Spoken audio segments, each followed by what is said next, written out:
Hello, everyone. Tonight, we're going to step into a place where minutes stretch like molasses, where time doesn't tick. It yawns. Imagine this: you step into a plain, gray elevator, no music, no mirrors. Just a faint buzz from the fluorescent lights above. You press the button, the doors close, and then nothing. No movement, no sound, just you. Waiting. 1 second, 2, 10 a minute. Has it even moved? You can either rethink everything or fall asleep without even noticing. So before you get comfortable, take a moment to like the video and subscribe, but only if you really like what I'm doing here. Tell me in the comments what time it is, where you are, and where you're tuning in from. Now, turn down the lights. Maybe crank up the AC for some soft noise, and let's get started tonight. Section 1. The elevator still hasn't moved, or has it? You're not sure anymore. You check your phone, and only 20 seconds have passed. That can't be right. It feels like a week has passed since you pressed the button. And just like that, you've experienced your first temporal distortion of the evening time dilation by boredom. Here's the thing. When your brain has nothing exciting to process, it starts stretching out every second like it's trying to get your attention. Psychologists call it the filled duration illusion. When your mind is unstimulated, like in an elevator, or waiting for someone to type OK in a text, it slows the subjective experience of time. Your inner narrator gets bored and decides to make each second louder, like an overdramatic stage actor whispering, "Still waiting." Scientists still argue about why this happens. Some say it's because your brain predicts less efficiently when nothing is happening, so it slows everything down to scan for meaning. Others think it's a survival mechanism in moments of monotony. Your perception expands in case something important sneaks up on you, like an existential crisis or a spider. You stare at the elevator panel again. Nothing. Is this the slowest elevator in existence? Maybe it's powered by sloths. Or maybe this is you entering a time pocket like one of those cursed hotel floors no one visits, where 1 minute equals 100 years. Eventually, the elevator jolts. You've only gone up 1 floor, but it felt like you traveled across decades. This sensation where time stretches in silence has real neurological underpinnings. In a 2013 experiment, researchers found that when participants were bored, their estimation of time was significantly longer than when they were engaged. One person even thought a 5-minute video took 12 minutes to watch. To be fair, it was a video about corn taxonomy. And it's not just boring stuff. Have you ever been in a work meeting where the clock moves slower than the plot of a soap opera? And yet the only real drama is whether Brad from accounting is going to speak again. That's not just psychological. Your internal clock is literally ticking slower. The brain's insular cortex, which helps track time, downshifts when it's underwhelmed. But here's where it gets weirder. The opposite is also true. In moments of joy, excitement, or flow, time races past. You blink, and suddenly it's 3 a.m. But in boredom, a minute is a marathon. Now, imagine you're stuck in traffic. You're not moving. There's a baby crying in the next car. Your phone is out of reach, and your podcast app just crashed. You check the time. 2 minutes passed. It feels like you've spent a full lunar cycle in this intersection. Why does your brain do this? Well, think of it like your brain being a Netflix algorithm with no content to play. So it just loops buffering over and over. It tries to fill in the gap by stretching out every tick. So you start noticing things you wouldn't normally: the sound of your own blinking, the temperature of your kneecaps, the existential dread of your own hand resting uselessly on the steering wheel. And here's a strange fact: astronauts on the International Space Station experience time differently, depending on whether they're floating in weightlessness or engaged in technical work. Same clock, different brain speeds. Let's not even get started on the dentist's office. Sitting there, staring at a framed photo of a smiling cartoon molar, listening to the distant whir of something sharp. Time doesn't just slow, it melts. One guy in a Reddit thread described waiting for the dentist as being trapped in an alternate universe where the second hand just paces itself smugly. So, what can you do with this? Some psychologists recommend attention chunking, breaking down long periods of boring time into mini goals. Others suggest sensory distraction. Personally, I say bring an audiobook and pretend you're traveling through a wormhole powered by bureaucracy. Anyway, let's go back to the elevator for a moment. You're finally ascending. You feel motion. The numbers blink past, the doors open, and the hallway is the same. But you're different now. You just survived a war with time. You stretched it, tasted it, wrestled it into a shape that made sense.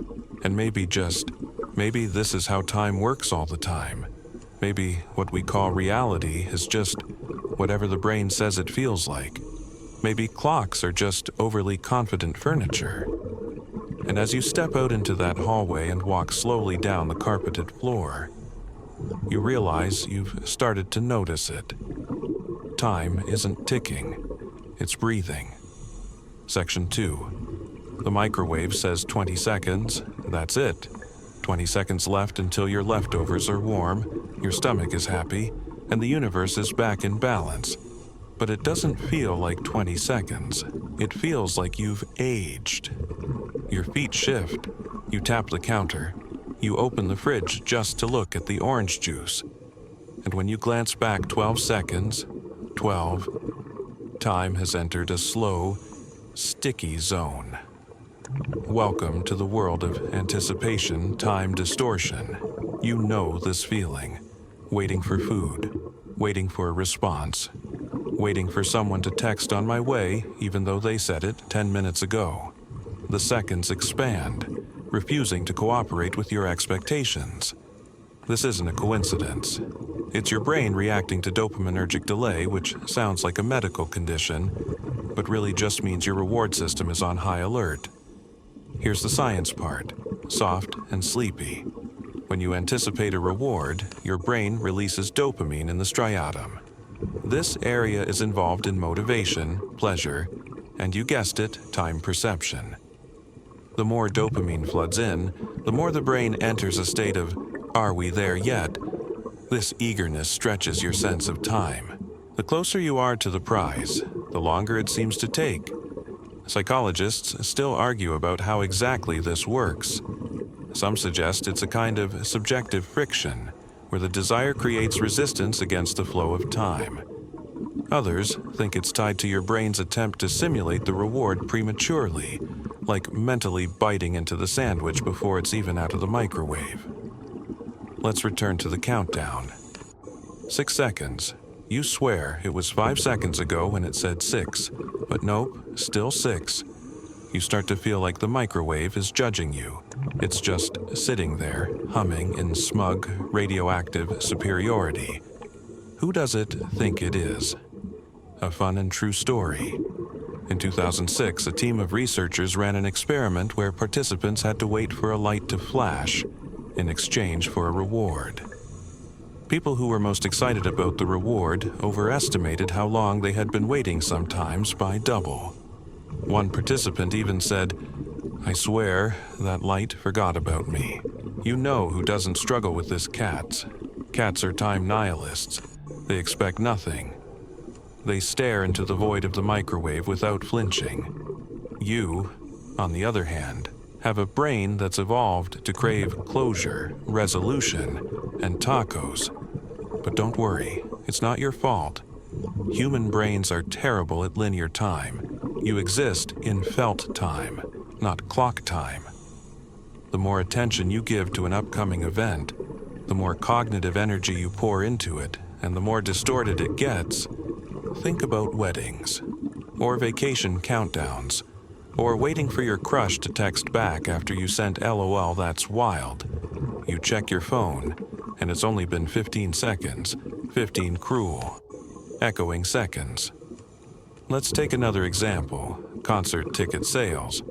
The tickets go live at exactly noon. You're in the queue. Your browser is spinning. The page says, "Don't refresh."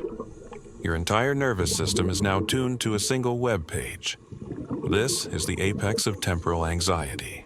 You could write a memoir in the time it takes for the page to load, but there's a paradox here. Because after it ends, after you finally eat the food, get the text, or grab the ticket, you forget how long it felt. Your memory reverts to clock time. The emotional dilation vanishes. What remains is either joy or mild regret, plus an existential shrug. So what can we learn from this first anticipation bends time because you're already halfway inside the reward? Your brain is living in the future, while your body's stuck in the present. That gap stretches perception. Second, the more emotional weight you assign to the outcome, the longer the weight will feel. A neuroscientist once compared this to buffering a video. The brain preloads what it expects, but the more you want the ending, the more frustrated you feel during the load. And here's the weirdest part. If you distract yourself even badly, time speeds up again. That's why, when you look away from the microwave and wipe down the counter, those last 5 seconds disappear like magic. Another strange finding. In relationships, people who felt less secure reported longer durations waiting for texts from their partners, even when the actual wait time was identical. That's how deeply your emotional state can warp time. Back to our hero. The microwave beeps. You jump. It startled you, even though it was inevitable. You open the door. The bowl is hot. Time returns to normal. Or at least, your idea of normal. But wasn't it strange how long those seconds stretched? You sit down to eat, and already you've forgotten. You're scrolling, watching something fast-cut and overstimulating. Ironically, now the opposite distortion kicks in time, speeding up through distraction. But that's for later tonight. For now, know this: when you wait with hope, time slows. When you wait with dread, it can freeze. But when you don't wait, when you let go, seconds slip by like whispers in a dark room. And sometimes, that's the secret to faster time, pretending you're not waiting at all. Section 3. You're not in the elevator anymore. You're not in the kitchen either. You're lying flat on your back, staring up at the sky. It's wide, it's open, it's terrifying. Lightning flashes far away across the plain, and your whole body goes still. Time doesn't just slow, it fractures. You feel every breath in microscopic detail. Every beat of your heart becomes its own event. You are not watching time. You are swimming in it. This is the slow-mo feeling of trauma and awe. Two extremes that both warp your perception of time in ways so intense, your brain can barely keep up. Let's start with the trauma part. Don't worry. We'll keep it cozy. People often describe terrifying moments, car accidents, near drownings, encounters with bears, or deadlines as happening in slow motion. The world doesn't move slower. You process it faster. A 2007 study by David Eagleman found that during freefall, as in falling backward from a great height, participants felt like they had more time than actually passed. Their memory of the event was richer, more densely packed with detail. Not because time slowed, but because their brains were in turbo mode. Scientists still argue about the mechanisms. Some say adrenaline supercharges the amygdala, cranking up emotional memory and sensory input. Others argue your internal metronome, part of your supplementary motor area, speeds up to help you react faster. It's like suddenly switching from dial-up to fiber optic for 10 seconds while a raccoon attacks your campsite. True story. Ask my uncle Steve. Now, let's pivot to awe, because the same time-bending sensation happens when you're overwhelmed by beauty or vastness. Think of standing at the edge of the Grand Canyon, or looking at a newborn's tiny fingers. or hearing a song that makes your bones hum. In these moments, time doesn't just slow, it stretches outward, like a long yawn from the universe. One study in 2012 found that participants who experienced awe by watching Earth from space videos or standing under tall trees reported feeling like they had more time available to them, as if their minutes had been inflated. Weird, right? The idea is that awe causes a temporary dissolve of the ego, which messes with your internal timeline. You're no longer tracking yourself in time. You're floating in it. And here's the kicker. Trauma and awe are neurologically cousins. They both engage the default mode network, a set of brain regions involved in self-referential thinking and time perception. So, whether you're skydiving or watching a baby giraffe be born, your brain is rewiring your sense of duration in real time. Want an example? Imagine you're walking alone at night and hear a noise behind you. Time slows. You pivot fast, ready to run, scream, or become Spider-Man. Turns out it's just a squirrel. Your heart rate was 140. You burned half a grilled cheese sandwich's worth of calories in pure fear. Now, compare that to standing in a cathedral. You look up. The stained glass catches the light just right. You're silent, breathless. Your brain's chatter quiets. Time becomes something else entirely liquid, suspended. Here's a strange fact. Soldiers in high-stress combat situations often report time stretching during firefights, then collapsing afterward into a blur. And on the flip side, monks in deep meditation lose all sense of duration, sometimes meditating for hours that feel like minutes. That's not a metaphor. That's neural reality. So, what's happening here? In both cases, attention is hyper-focused. Whether you're in danger or in awe, your brain stops multitasking and locks onto the moment. It drinks in every detail. The density of perception makes time feel full, like slow-cooked stew instead of microwave soup. You might be thinking, well, I don't want to almost drown or face a bear just to feel time differently. Fair, but good news. You can induce awe without trauma. Stargazing, whale watching, listening to music with your eyes closed and your phone off, sitting quietly in a forest while a bug tries to climb your shoe. That last one sounds silly, but trust me, it's mesmerizing. Now, let's tie this back to you lying on the ground, staring at the sky. The lightning has faded, the stars are clearer now, your breath has returned to normal. But that moment, when the world paused and everything felt huge, that moment expanded time. You'll remember it forever, even if it only lasted 30 seconds. The experience of time, in the end, is just that experience. It isn't universal, it isn't stable, it bends around emotion, folds under pressure, and stretches with wonder. So, next time something makes you gasp, whether it's a shooting star or an unexpected compliment, pay attention to how it feels. It might last longer than it lasts. And if a raccoon ever attacks you while you're roasting marshmallows, remember, you'll never forget the sound of your own scream echoing in slow motion. Section 4. You're driving late at night and you hit every red light, every single one.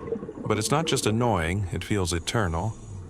The red seems to hold, linger, hover in some metaphysical suspension.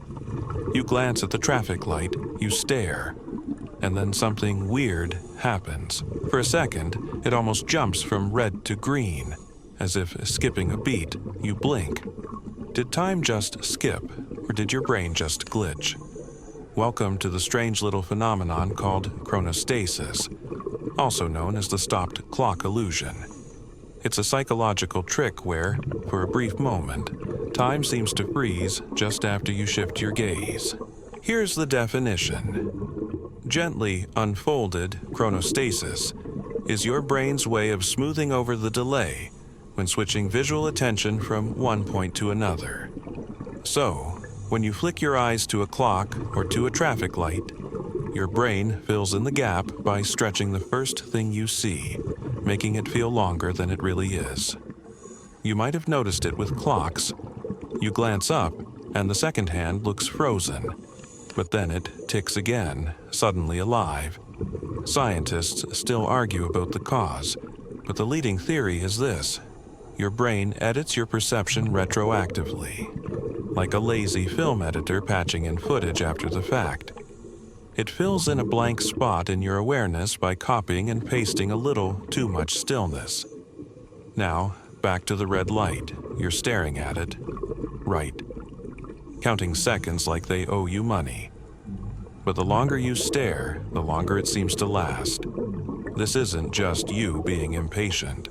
This is your brain doing something called temporal expansion through attention.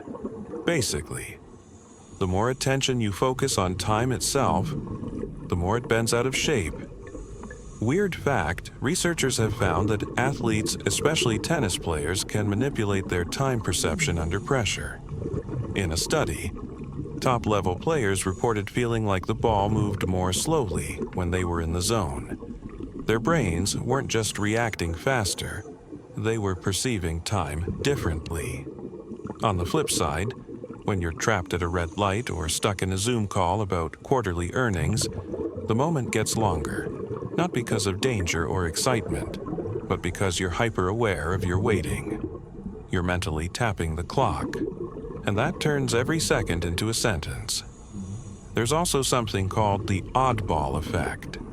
If a stimulus like a red light or a sudden sound is different from the usual background noise of your world, your brain spends more time processing it. This makes it feel longer.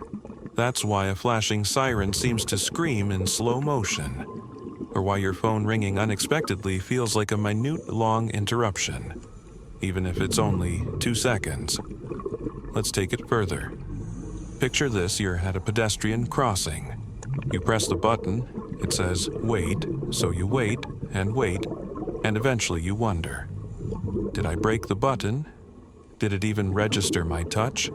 Am I trapped in an invisible dome like in those weird sci-fi movies? The light finally changes, but the damage is done. Your perception of time has fractured. It's become sticky, slow, and suspicious. This is your prefrontal cortex getting involved. It handles anticipation, focus, and yes, timing. When it's too active, you experience the moment as thicker, kind of like swimming through syrup. Philosophers, too, have poked at this. Henry Bergson argued that there's measured time what the clock says and felt time what you experience.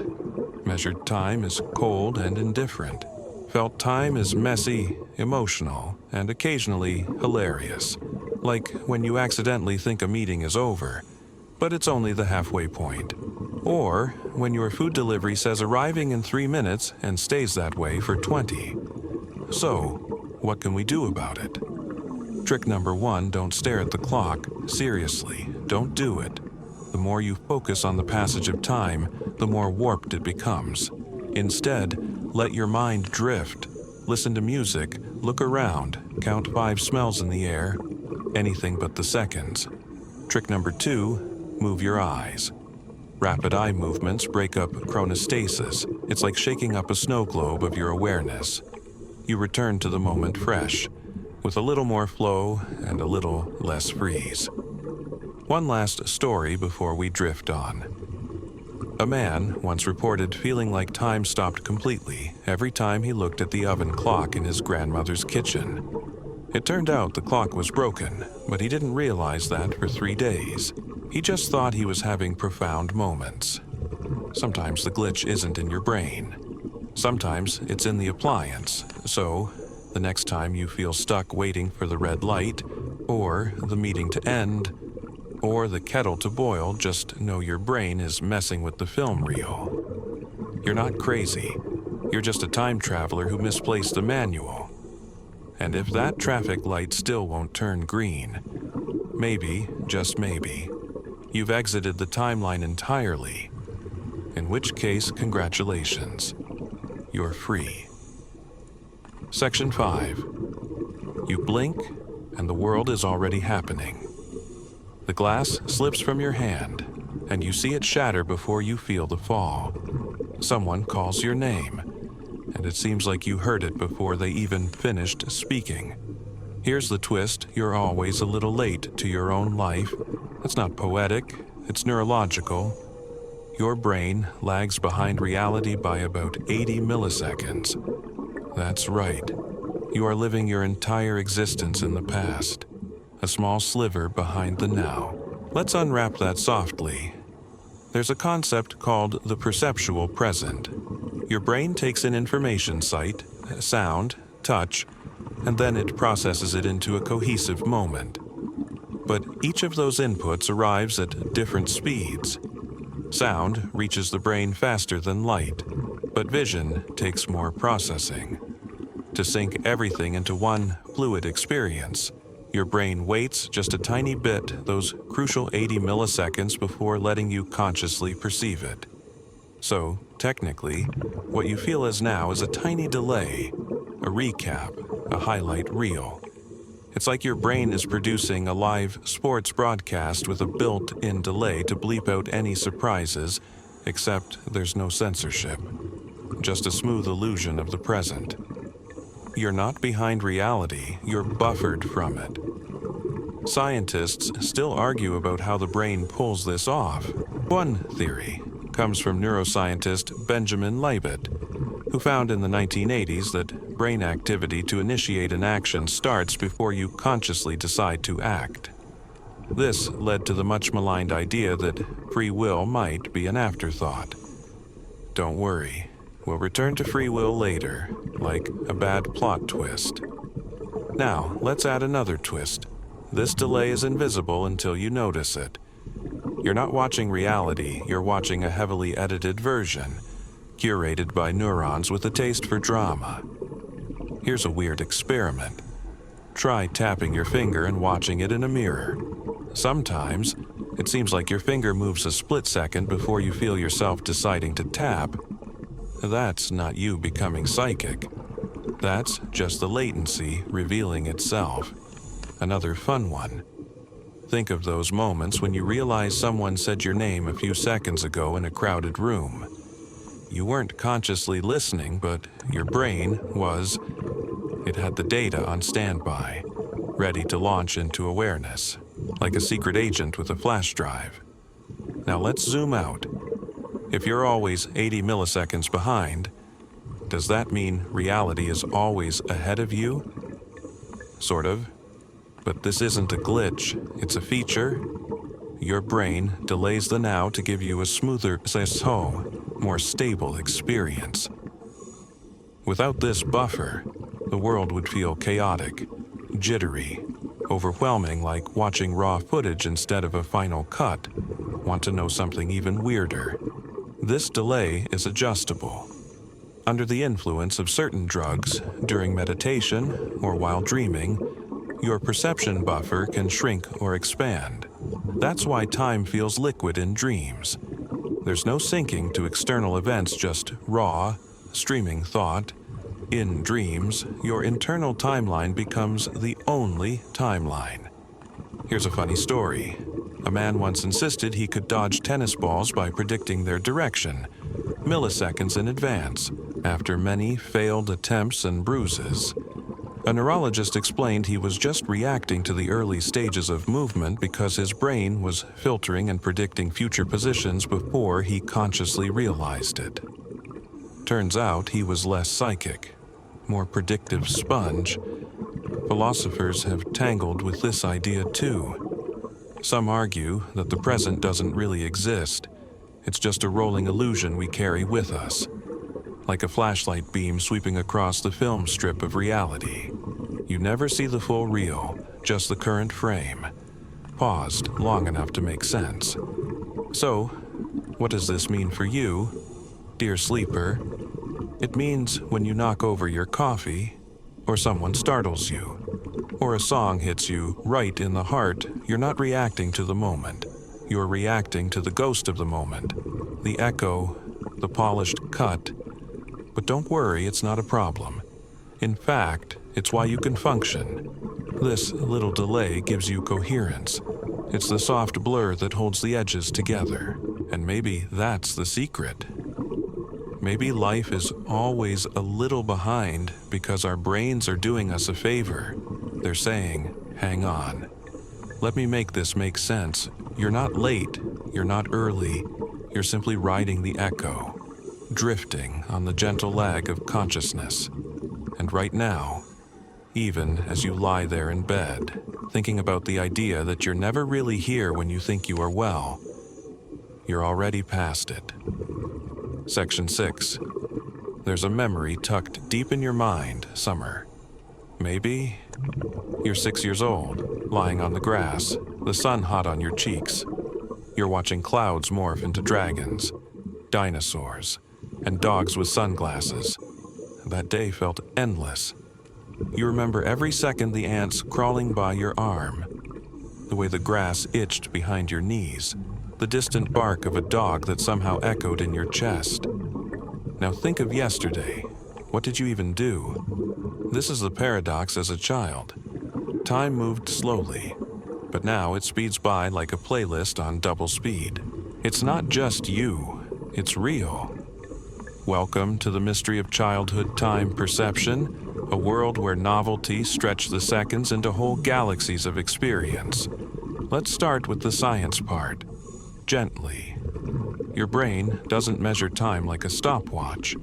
It estimates time based on newness, change, and event density. In childhood, almost everything is new. Tying your shoes, tasting mango for the first time, learning what sarcasm is and immediately trying it out on your parents. New experiences flood your brain with data. It takes longer to process, longer to encode into memory, and longer to feel. As we grow older, routines take over: commute, work, lunch, repeat. Your brain compresses familiar experiences into short-term packages. Days blur, weeks collapse. Suddenly it's July and you're still writing April on documents. Scientists still argue about the cause. One theory is the proportional theory, the idea that each year becomes a smaller percentage of your life. To a 5-year-old, 1 year is 20% of existence. To a 50-year-old, it's just 2%. So, subjectively, time shrinks. Another theory focuses on novelty saturation. When the brain encounters something new, it lights up like a pinball machine. It processes more deeply, encoding every moment. This creates a longer felt duration. But as novelty fades, the days become mental fast-forwards. There's a strange phrase used in memory science event segmentation. Your brain chops life into chunks. More chunks, hexachios, more time remembered. That's why a vacation full of new sights feels longer than a month of workdays, even if it was only 5 days. Novelty stretches the mental footage. Here's a weird fact. People who move to a new country or start a brand new job often report time slowing down for the first few months. Their brains are scrambling to process new patterns, and so their perception expands. It's like going from a 2-frame cartoon to IMAX. Everything's louder, bigger, more detailed. Now, let's go back to little you, lying on that grass. The day felt infinite, not because it was longer, but because your brain was wide open. Everything was information. The rustling leaves, the neighbor mowing his lawn in a zigzag pattern, the sky turning a different kind of blue. Compare that to modern you, scrolling through a feed while reheating dinner. Your brain skips the footage. Seen this before, it says, and compresses the moment. 10 minutes vanish into a blink. Want a strange trick? Try brushing your teeth with your non-dominant hand, or walking backward through your house.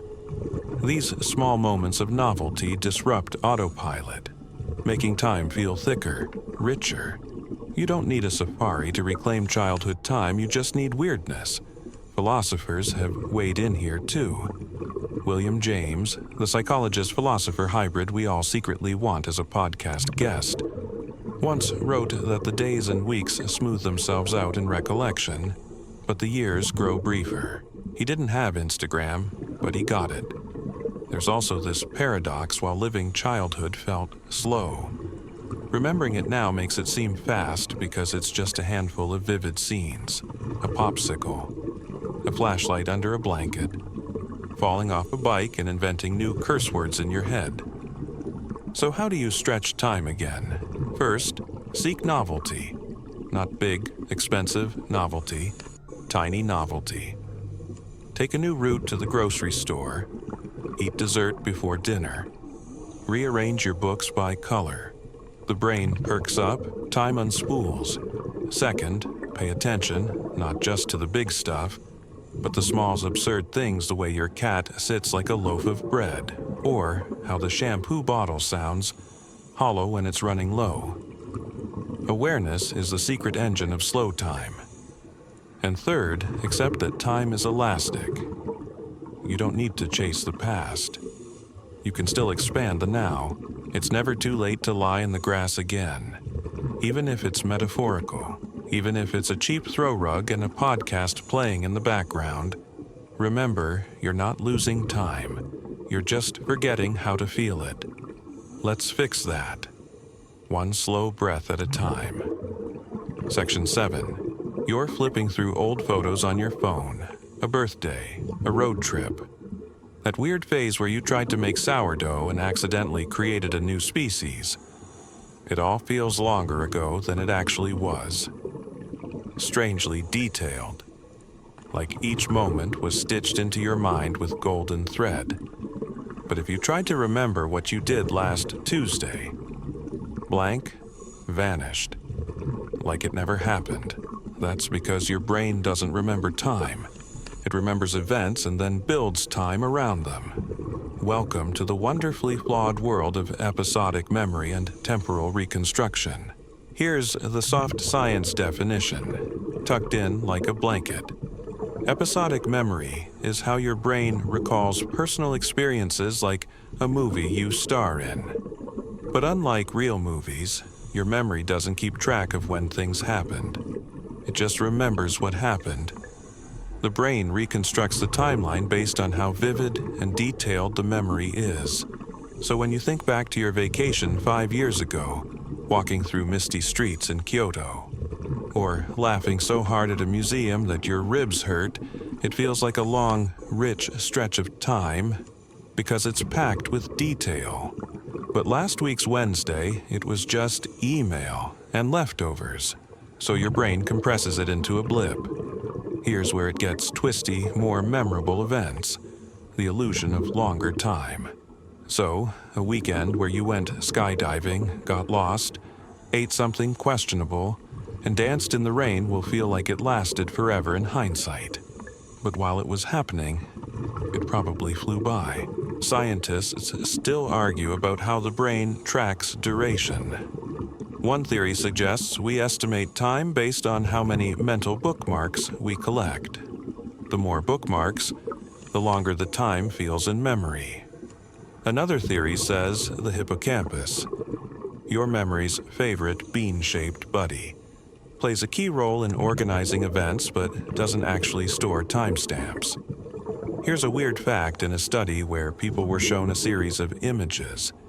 They were more likely to overestimate the duration when the images were novel or emotionally striking. The brain stretched the memory because it was working harder to encode it. So, does this mean your sense of time is fake? Well, yes, but in the cozy illusion kind of way. Let's do a quick mental trick together. Think about a concert you went to a long time ago. Remember who you were with, the bass vibrating through your chest, the terrible overpriced nachos. You can probably recall specific seconds. Now, think about last Monday morning. What did you eat for breakfast? Did you shower before or after coffee? Time blurs, fades. Your brain files time not by hour or minute, but by story. And stories need structure, emotion, texture. That's why some people keep journals not just to remember facts, but to stretch the memory. Journaling in a sense, is like adding time back to your life. There's also something called retrospective time dilation. It's when an event feels longer in memory than it did during the experience. And the opposite perspective time compression is when something feels fast as it's happening but gets stretched out in hindsight if it was meaningful. Let's bring in the philosophers. St. Augustine once wrote, "What then is time if no one asks me? I know. If I want to explain it to someone, I do not know." Same, Augustine, same. So what can you do with all this? Well, if you want time to feel longer, fill it with variety. Visit new places, try new things, break routines. Your brain will thank you with thicker, richer memory tapestries. If you want time to pass more quickly, do the opposite, routinize it. Same coffee, same walk, same playlist. That's how you create time blurs, which are sometimes necessary looking at you. Tax season? But if you feel like time is slipping through your fingers lately, don't panic. You're not broken. You're just under-memoried. Add detail back into your days. Even weird detail, especially weird detail. For example, eat breakfast with your non-dominant hand. Name your plants out loud. Read the back of your cereal box in an exaggerated French accent. Anything that makes your brain go, "Huh, that was different." That moment becomes a bookmark. Because the truth is, time is only real when you remember it. And your memories are made from experience, not from clocks. So go ahead, be weird, be present. Be someone your future brain will thank for the extra pages in the story. Section 8. You've crossed a time zone, maybe even two. You wake up in a hotel bed that smells like freshly ironed sheets and unfamiliar air conditioning. The clock says 7:42, but your body says absolutely not. You brush your teeth at what feels like midnight. Your stomach's asking for lunch when it's technically still breakfast. You've become a time traveler with jet lag and your brain has no idea what reality is anymore.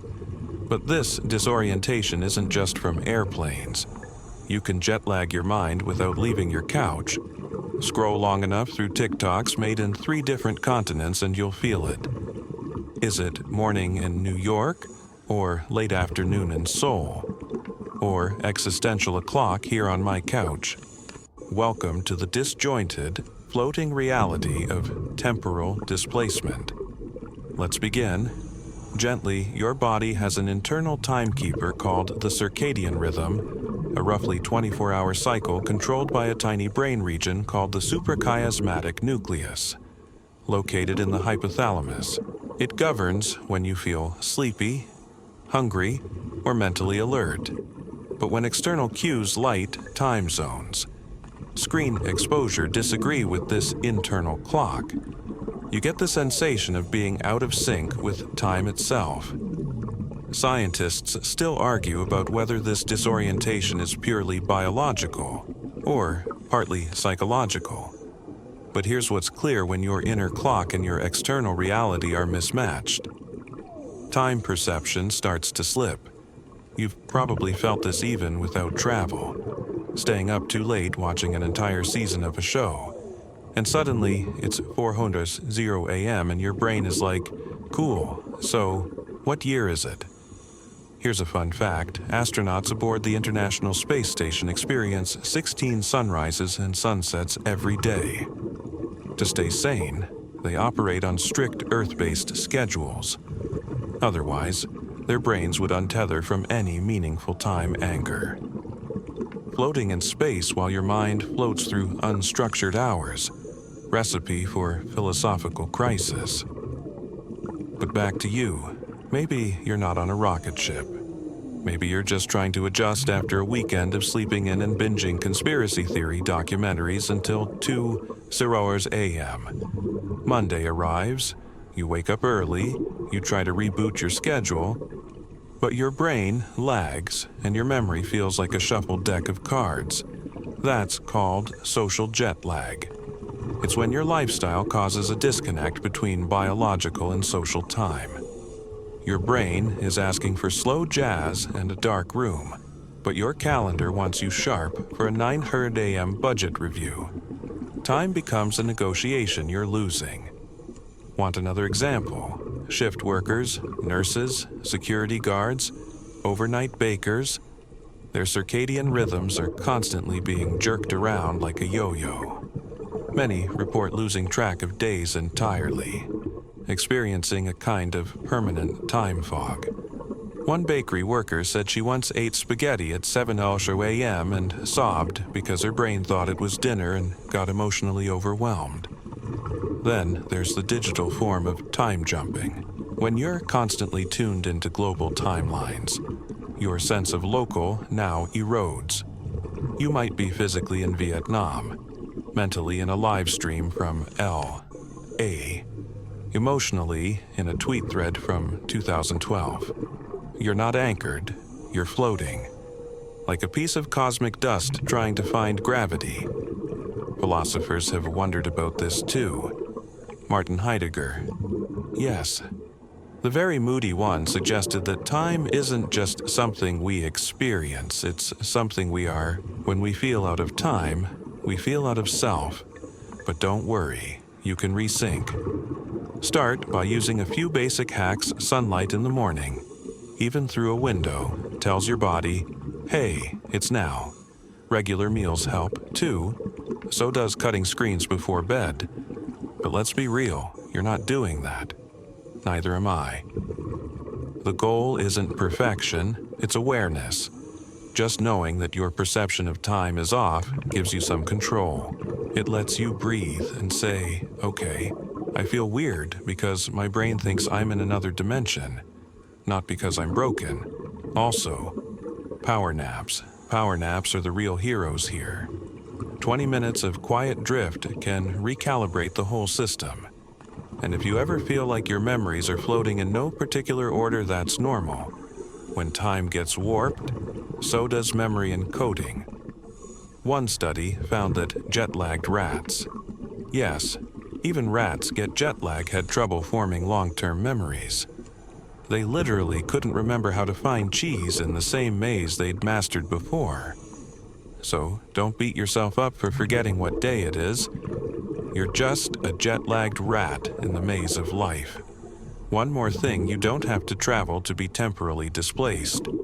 Emotional upheaval, grief, big changes, they all mess with time. People report that the days after a breakup feel endless, or that the year after a loss passes in a blur.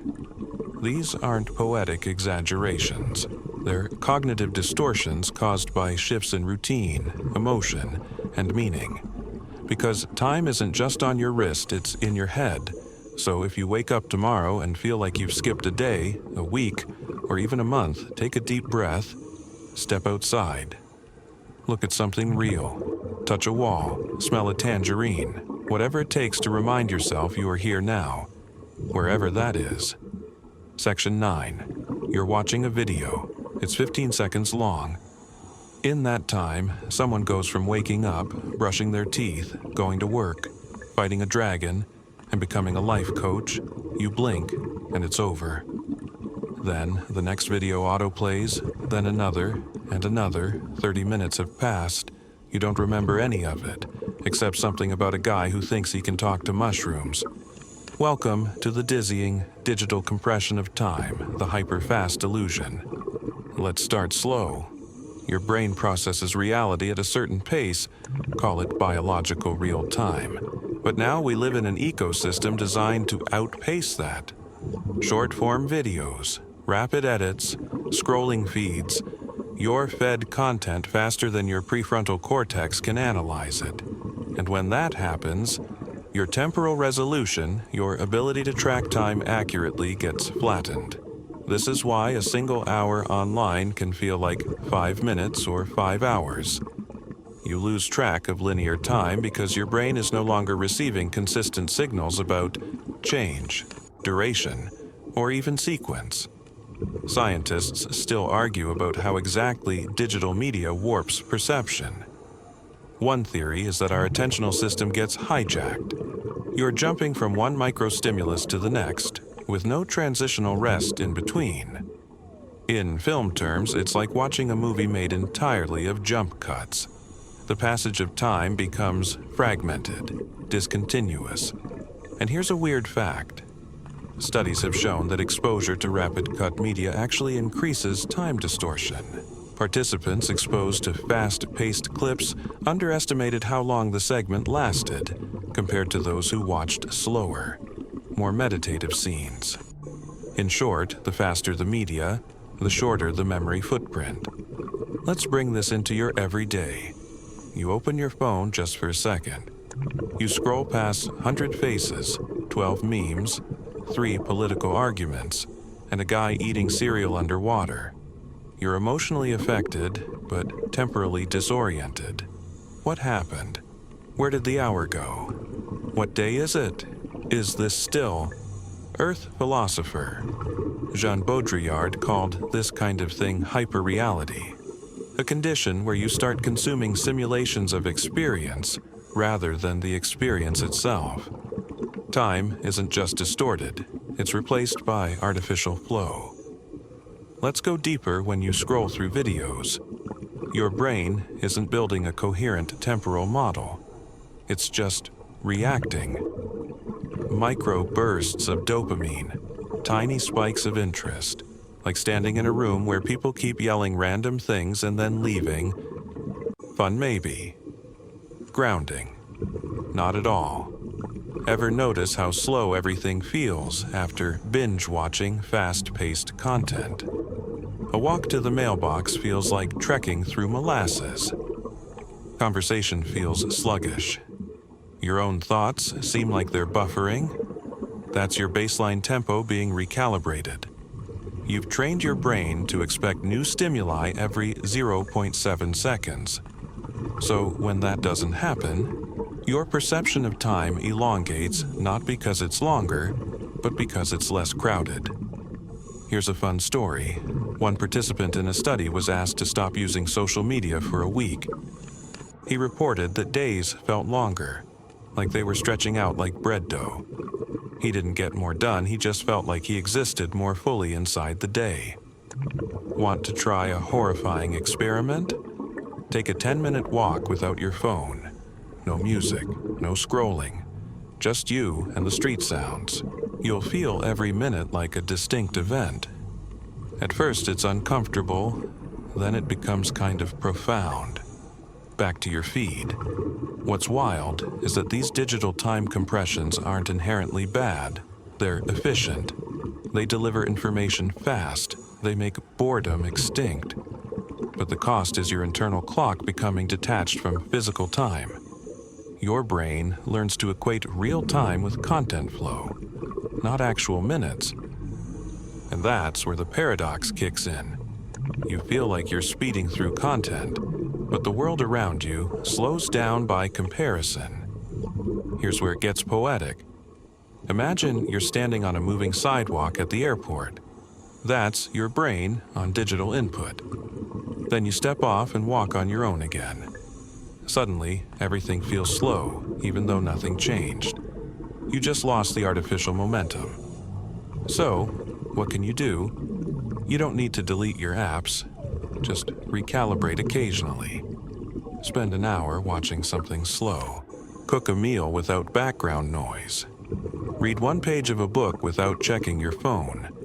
It'll feel like meditation or punishment at first, but after a while, your temporal perception starts to re-expand.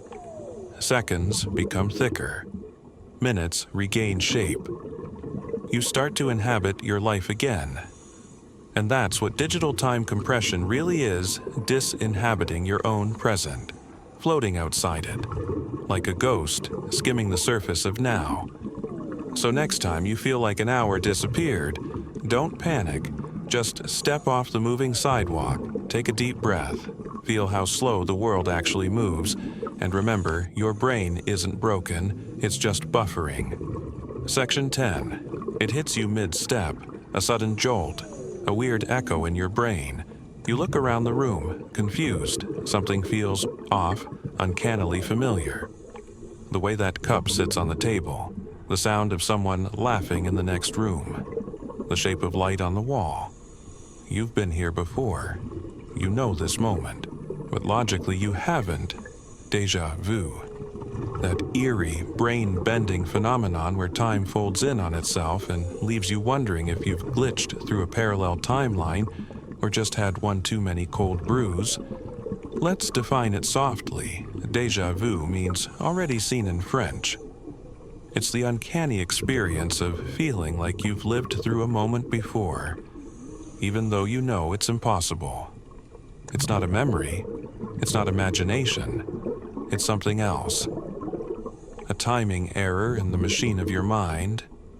One dominant theory suggests déjà vu is the result of a temporal misfire in the brain's memory system. Specifically, it's thought to involve a mismatch between the rhinal cortex, which handles familiarity, and the hippocampus, which handles actual memory recall. So, basically, your brain lights up with a strong signal of, hey, this is familiar, but can't find the matching memory file to back it up. It's like your brain mistakenly hits the save button a few milliseconds before it hits record. You feel like you remember the present while you're still in it. Scientists still argue about what causes this glitch. Some say it's a brief overlap between short-term and long-term memory encoding.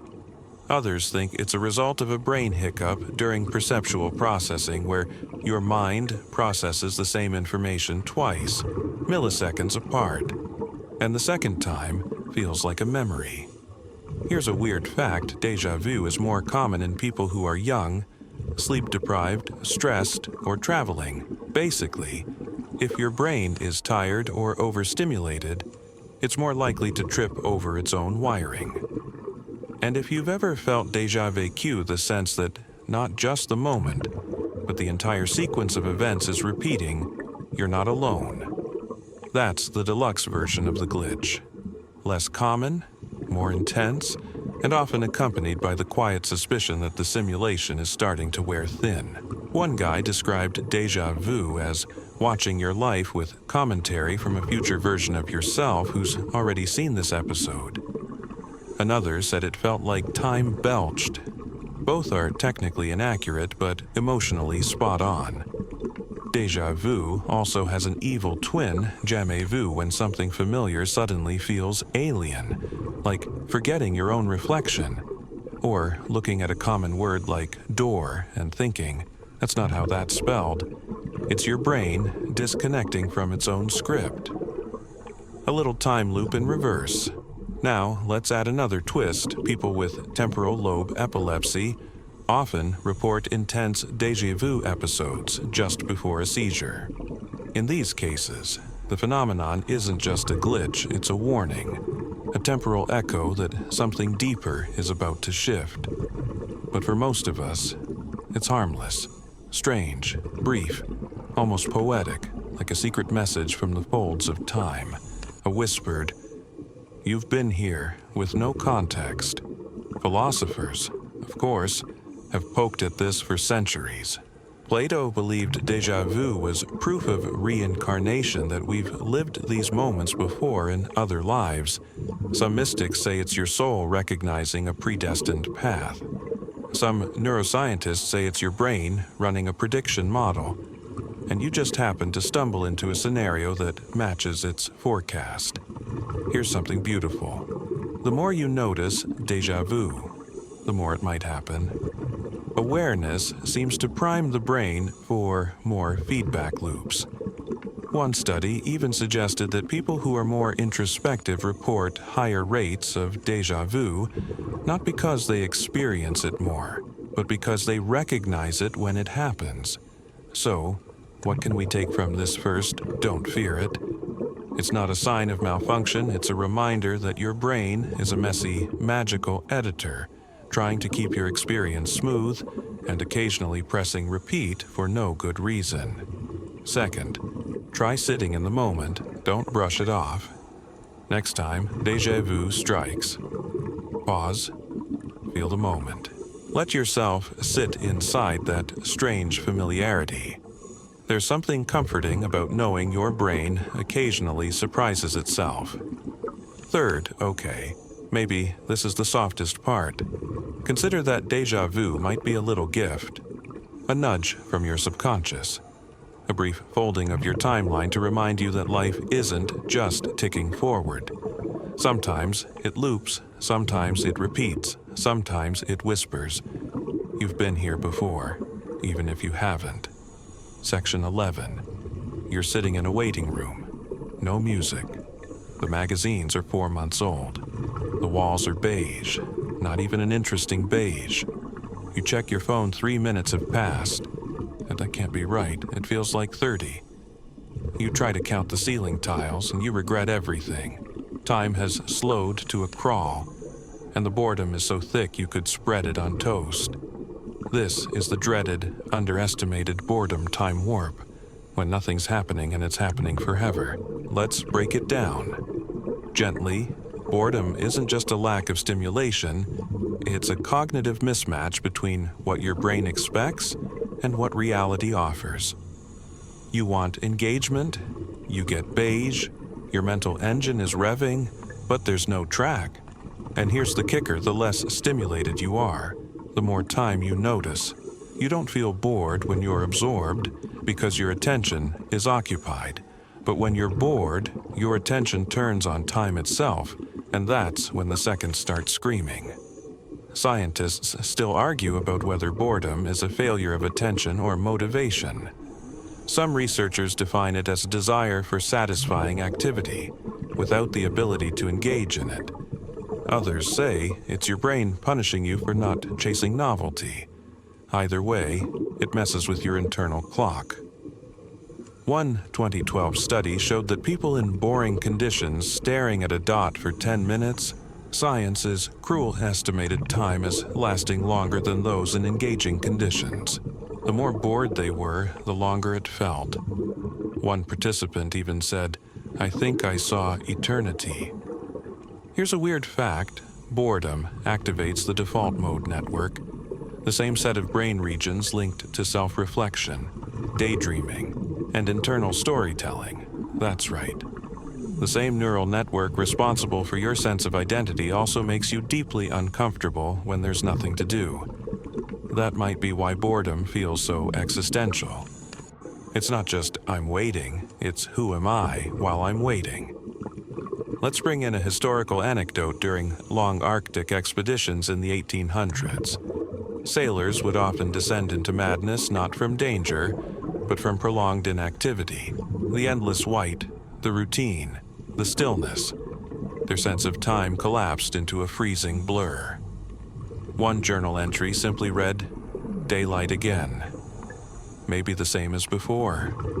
And today, we carry boredom blockers in our pockets. TikTok, games, texts, news about cats with jobs, anything to avoid staring at a wall and feeling time stretch like an old rubber band. But that endless distraction comes with a side effect. When we do get bored, when our phones die, or we lose service, it feels unbearable. Like we've lost the map of now. So, what's really happening when you're bored? First, your attention turns inward. You become hyper-aware of duration. You notice every tick of the clock, every shift of your body, every crinkle in your socks. And that attention to internal time makes it expand. Second, your brain starts scanning for something, anything, even negative stimuli. That's why people poke themselves and pace or reread shampoo bottles. It's not about entertainment, it's about escaping the void. Third, your memory clock slows down. Later, you'll remember the boring moment as shorter than it felt, but during it stretches. Philosophers have long been fascinated with boredom. Heidegger, that gloomy guy again, argued that boredom reveals the true nature of time, that it's in those slow, empty moments where we confront the vastness of existence, which is both profound and also a very fancy way of saying, waiting at the DMV is low-key a spiritual crisis. Want a funny example? A study found that people would rather administer mild electric shocks to themselves than sit alone with their thoughts for 15 minutes. One participant shocked himself 190 times. That's not curiosity. That's boredom panic. But boredom isn't your enemy. It's actually a gateway, because just on the other side of boredom is creativity. Studies show that bored people perform better on tasks requiring divergent thinking. Why? Because the brain, desperate to escape monotony, starts generating its own stimulation, daydreams, scenarios, odd little questions like, what if I had raccoon hands? That's not nonsense, it's your imagination rebooting. So next time you're bored, and I mean truly bored, try something radical. Don't fix it. Don't reach for the phone. Sit in it. Watch what your brain does. Count the patterns in your breath. Invent a backstory for the chair across from you. Pretend the plant in the corner is judging you. Whatever it takes. Because that moment, dull, beige, infinite, isn't empty. It's unclaimed. And your brain, it's waiting to claim it. So go ahead. Let time stretch. Let it yawn wide. Let it slow to a crawl, so slow it starts to feel sacred. You're not wasting time. You're feeling it. Section 12. You're in the passenger seat. The car swerves, time jolts, your heart punches upward, tires screech, the world slows down.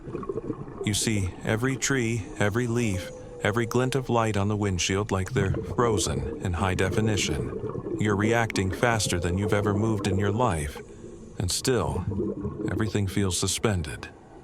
This isn't a memory trick. This is adrenaline-induced time distortion, one of your brain's most dramatic survival skills. Here's the slow science version when you're in danger. Your body activates the fight-or-flight response, flooding your system with epinephrine,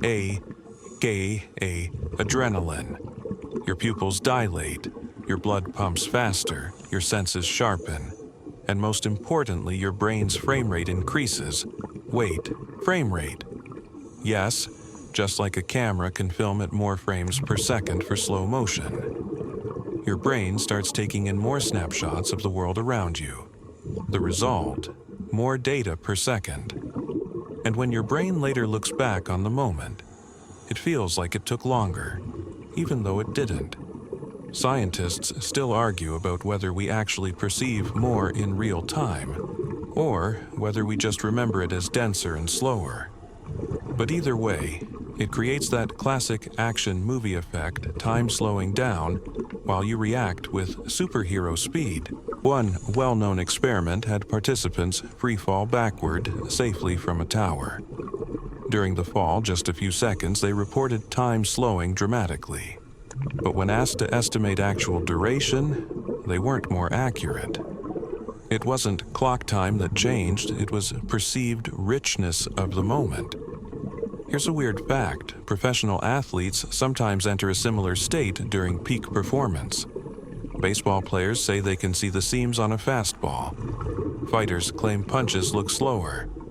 In these moments, they're in a state of heightened temporal resolution, where the world seems stretched open.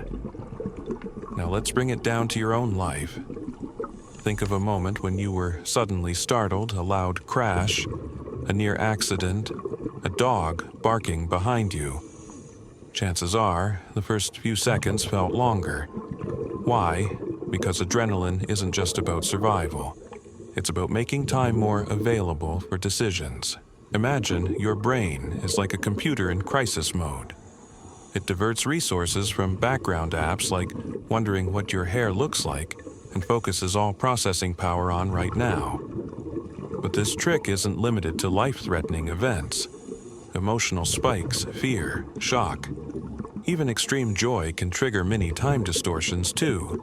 That's why surprises often feel longer than expected. That jump scare in the horror movie lasts a split second. Feels like a full paragraph of internal screaming.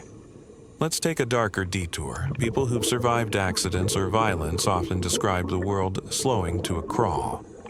But the flip side is empowerment. They were able to move faster, think clearer, dodge danger. It's not supernatural. It's biology in overdrive. One man who survived a rock slide said he could see individual stones turning in the air as they fell, not because time slowed, because he sped up. Philosophers don't often talk about adrenaline, but they do wrestle with the nature of emergency. What is now when everything changes in a second? Can a single second stretch into a new reality? Some say yes. That crisis reveals what normal time hides, that it's never really uniform. It's slippery, volatile, negotiable. Here's a funny story. A woman once ran from a surprise birthday party because she thought it was a home invasion. In the seconds it took to process balloons and cake, her brain had already mapped the exits, identified threats, and prepared to throw hands. She later said, "Time stopped. Then I screamed at a piñata." So, what does this mean for the rest of us? It means your brain is built with an emergency mode, and that mode comes with its own clock. When activated, you might lose your grip on calendar time, but you gain micro time. Milliseconds become meaningful, choices become urgent, and your memory locks it all in. But here's the catch: your brain only gives you this power when it thinks you need it. You don't get slow motion at the DMV. You don't get it during a Zoom call unless someone says, "Let's circle back on that." You get it when your survival instincts hit go. Still, it teaches us something profound. Time isn't constant, even inside your own head. You carry more than one clock. You switch between them without realizing. So the next time your heart races, your breath shortens, and the world starts to stretch, remember, it's not the world that's slowing down. It's you speeding up. The universe isn't giving you more time. You're taking it. And when it passes, when the danger fades and the adrenaline drains, you'll wonder if it even happened. But your memory will hold on to it like a souvenir from a place where seconds are elastic and instincts speak in slow motion. Section 13. You close your eyes for just a moment, maybe 5 minutes, tops, then bam, it's been an hour. You wake up with the kind of disorientation that makes you question your name, your job, and why you're holding a sock in your left hand. Welcome to the tangled world of dreams, naps, and folded time where minutes stretch into hours. And the laws of cause and effect are replaced by flying toasters and conversations with your high school chemistry teacher in a submarine. Sleep is where time unravels, and your brain, ever the mischief maker, decides to rewrite the entire script. Let's start soft when you fall asleep, especially during REM, rapid eye movement sleep. Your brain enters a state where it no longer tracks external time. Instead, it constructs experiences based on internal rhythms, emotions, and memory fragments. And here's the kicker. Dream time isn't tied to real time. A 5-minute nap can contain what feels like hours of narrative. This phenomenon is known as dream time expansion. And while scientists still argue about how it works, there's a compelling theory your brain isn't simulating time. It's simulating events. The more events packed into a dream, the longer it feels in hindsight. You might dream that you're climbing a mountain, falling in love, filing taxes, raising a penguin family, and all of it plays out in the span of 8 minutes on the clock. But to your dreaming mind, it was a saga. Here's a weird fact: in studies where people were trained in lucid dreaming, being aware that you're dreaming, they were asked to perform simple tasks like counting or flexing muscles while dreaming. These tasks often took almost the same amount of real-world time as they would while awake. So, while dream content can feel massively extended, actions within dreams seem to unfold at a surprisingly realistic pace. It's like your brain runs dual timelines, one for the narrative and one for the clock. And the narrative doesn't care what time it is. Let's bring in a historical anecdote. Salvador Dali, master of melting clocks and mustaches, used to nap with a key in his hand, hovering over a metal plate. As he began to doze, his hand would relax, the key would drop, and the noise would wake him. He claimed those micro-naps gave him vivid images for his painting snapshots from a dream world where time folded like butter. Ever had a dream where you knew you were dreaming? Lucid dreamers often report an uncanny sense of timelessness, as if time no longer ticks, but simply waits. One person described it like this: "It felt like I had all the time in the world, but the world was made of thought." And here's where it gets delightfully philosophical. Is dream time real? It certainly feels real. You remember it. It has emotion, structure, consequence. But it doesn't map onto physical time. You can't pin it down. That makes it subjective time one of the most profound distortions your brain creates. Sleep researchers have also noticed this when people are abruptly awakened from REM sleep. They often wildly misjudge how long they've been asleep. 10 minutes, 2 hours. They have no idea, because while asleep, you're not living in a ticking world, you're living in a felt one. Now, imagine this. You lie down in the grass mid-afternoon. You close your eyes. You drift into that warm, fuzzy zone between waking and sleeping. You're suddenly back in your childhood bedroom. Then you're flying. Then you're crying because a snail gave you a philosophical lecture. Then boom, you wake up. It's only been 9 minutes. And yet, it feels like you traveled through a lifetime. That's the nap paradox: the shorter the sleep, the stranger the journey. Dreams ignore the laws of time, because the dreaming brain doesn't need time to make sense. It only needs meaning. That's why time jumps are normal in dreams. You're at a wedding, then you're in the ocean, then you're discussing finance with a lizard. Your dream self just goes, sure, that tracks. Philosophers like Schopenhauer, grumpy guy, didn't like birthdays, argued that dreams were evidence that time isn't fundamental, it's constructed. Built by consciousness, remove the waking structures, and time dissolves. So what can you do with this? First, appreciate that sleep isn't just rest, it's time travel. It's your brain taking off the watch and letting your story spin out in a language only you can understand. Second, if you want to experience more expansive dream time, experiment with lucid dreaming. There are guides, there are apps, there's even the old school write your dreams down in a journal every morning trick. More awareness means more memory and more perceived time. Third, let naps be weird, don't fight it. Let the 20-minute afternoon drift turn into a mini adventure. Your brain might serve you a whole novel wrapped in confusion and metaphors. And when you wake up, all you'll remember is a chicken wearing headphones. And finally know this: the deepest distortions of time aren't found in clocks or schedules. They're found in the quiet corners of your mind.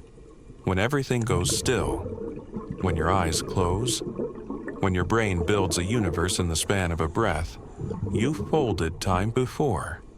You'll do it again tonight. Section 14. You blink and it's July. You swear it was March, like last week. Whole months sneak past like mischievous raccoons. Years stack up faster than birthday candles. Somewhere between college and your last oil change, time started accelerating, and now it won't slow down. Welcome to the quietly haunting phenomenon of perceived temporal acceleration with age, AKA. Why does time move faster the older I get? Let's breathe into it slowly. Most people report that as they age, time seems to speed up. Summers used to last forever. Now they barely last a watermelon. Weeks blur, holidays sneak up. Your birthday rolls around with unsettling efficiency, but it's not a hallucination. It's how your brain measures time. Here's the soft science: when you're a kid, almost everything is new. First bike, first pizza, first existential panic over where the sun goes at night. Novelty forces your brain to pay attention to stretch, absorb, and encode every detail. That high density of memory makes time feel longer in retrospect. But as you age, you become more efficient, more automatic. You no longer need to think about how to tie your shoes or avoid Lego pieces in the dark. Your brain compresses repeated experiences. It takes less time to encode, so it feels shorter. This is the retrospective time theory. Your sense of duration is based on how much you remember. More events, stunks, longer duration. Fewer events, stunks, blur. Scientists still argue about the mechanics. One theory is ratio theory. Each year is a smaller fraction of your life. To a 5-year-old, a year is 20% of everything they've ever known. To a 50-year-old, it's just 2%, so it feels smaller, shrinkier. Another theory: routine compression. Adults live in routines. Wake up, coffee, work, screen, sleep, rinse, repeat. Routine equals less novelty. Less novelty equals shorter memory tracks. Days feel like déjà vu, weeks vanish. Here's a weird fact. People who keep travel journals or take daily photos report that time feels slower, even though their calendars haven't changed. Why? Because they're manually creating memory markers, stretching perception. Let's go nostalgic for a second. Remember that summer when you were 9? You went to the beach, got sunburned in an ironic spiral, met a weird crab, watched the same cartoon every day until your brain melted. It felt like a year. Now, think of last summer.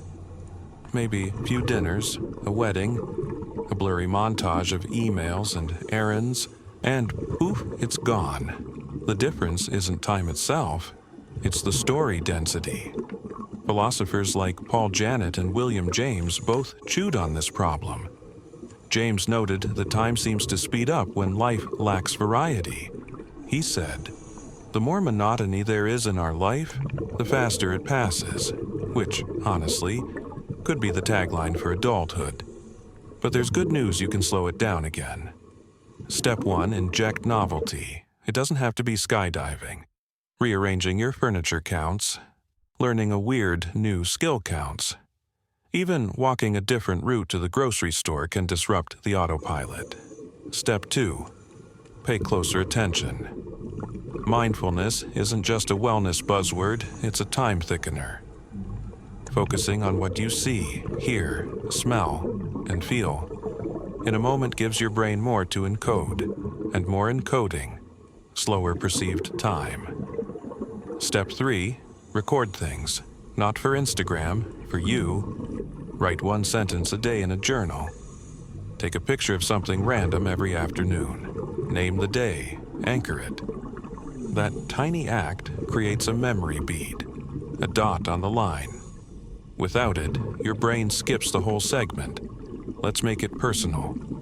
Imagine sitting down for dinner, no phone, no distractions. You taste every bite. You notice the sound of a spoon, the way light hits the table. That 5-minute meal will feel longer than an entire afternoon spent scrolling. Want one more twist? Emotional intensity also expands time, which means the more present you are in your feelings, the longer the moment feels. That includes joy, laughter, even nostalgia, especially nostalgia. When you ache a little, your memory deepens. So if you feel like time is sprinting ahead you don't chase it. Stretch it, slow it, make it thick with detail. You can't stop aging, but you can slow perception. You can refuse to let days vanish into sameness. You can turn a walk into a wonder, a routine into a ritual. Because time doesn't just fly, it forgets, unless you give it something to hold on to. And maybe that's the real trick, not to make time go faster or slower, but to make it yours. Section 15. Everything's quiet now. You lie there, eyes closed or barely open, and time slips. It doesn't tick anymore. It hums. You're not bored. You're not waiting. You're just drifting. The walls blur. The edges soften. You don't know how long you've been lying here or if you ever really started. This is the final distortion, the softest of all the total disappearance of time. It happens in deep sleep, in anesthesia, in blackout, at the edge of consciousness, or just beyond it. Where time doesn't just slow, it melts. Let's ease into it. When you fall into deep sleep, what scientists call slow wave sleep, your brain enters a state of near silence. No dreams, no narrative, no you, as far as you know. And when you wake, you don't remember anything. No sense of time passing, just gap. You check the clock and are surprised. An hour, 8. Could have been 10 seconds. Same with anesthesia. Ask anyone who's gone under for surgery. One moment you're chatting with a nurse, the next you're in recovery with a weird cotton mouth and no idea where the time went. It's not like sleep, it's time erasure. Neurologically speaking, these states disrupt the brain's ability to encode experience. Without encoding, there's no memory. Without memory, there's no time. Consciousness folds in on itself, and you vanish temporarily. Scientists still argue about what exactly unconsciousness is. Some say it's a shutdown of connectivity between brain regions. Others believe there's still low-level processing going on, we just don't access it. But either way, we don't experience time while it happens. And here's the wild part when you emerge from those states. Time feels like nothing at all. Not long, not short, just skipped. Like a missing frame in a film. Here's a strange fact: people in comas who regain consciousness often describe the experience not as a long tunnel, but as instantaneous. 10 days, 2 weeks, even months compressed into the space between 2 blinks. Now, let's talk about the ultimate edge death. We don't know what happens. We really, truly don't. But many people who've had near-death experiences describe a temporal distortion so intense that time itself seemed irrelevant. Some report seeing their whole life flash before them, a rapid-fire memory reel. Others say it felt timeless, like floating in warm light, or nothing at all, just peace. Philosophers and spiritual thinkers have wrestled with this idea for centuries, that at the end of time, we might leave time altogether, that maybe consciousness returns to wherever it came from, somewhere beyond the ticking of clocks, beyond the rise and fall of minutes. But let's keep it grounded. Even in everyday life, you've probably brushed against this timelessness, in meditation, in a really good nap, in those strange moments just before waking, where you don't know what day it is or even what you are. There's a comfort there, a softness, the idea that time, for all its grip on us, can loosen, that eventually it lets go. And maybe that's the real secret to sleep, not just slowing down, but letting go of the idea that time matters at all. As you lie there now, maybe under a blanket, maybe listening with headphones, maybe curled up on the edge of tomorrow, just feel how time has shifted, stretched, folded, slipped past the guards. You are no longer tracking seconds. You are no longer inside the day. You are simply floating, held in the cradle of your own mind. And whether it's for a few hours, or a few dreams, or a few heartbeats, you can disappear from time completely. No clocks, no minutes, just rest. Section end. Over the past 4 hours, we've traveled across timelines not marked by clocks, but by perception, those strange, shifting landscapes in your mind where time stretches, collapses, loops, and sometimes disappears entirely. We explored boredom's elastic seconds and trauma's slow-motion footage. We slipped into the dreamy, non-linear logic of naps and REM, felt the speeding blur of adulthood, and stared at red lights that refused to change. Along the way, we met paradoxes, the elevator that freezes time, the microwave that lasts forever, the memory that stretches time backward, and the trauma that makes it feel eternal. We learned that time is not something we live in, it's something our minds create, moment by moment, shaped by emotion, attention, novelty, and even adrenaline. We carry different clocks within us, ticking at different rates depending on how present or absent we are.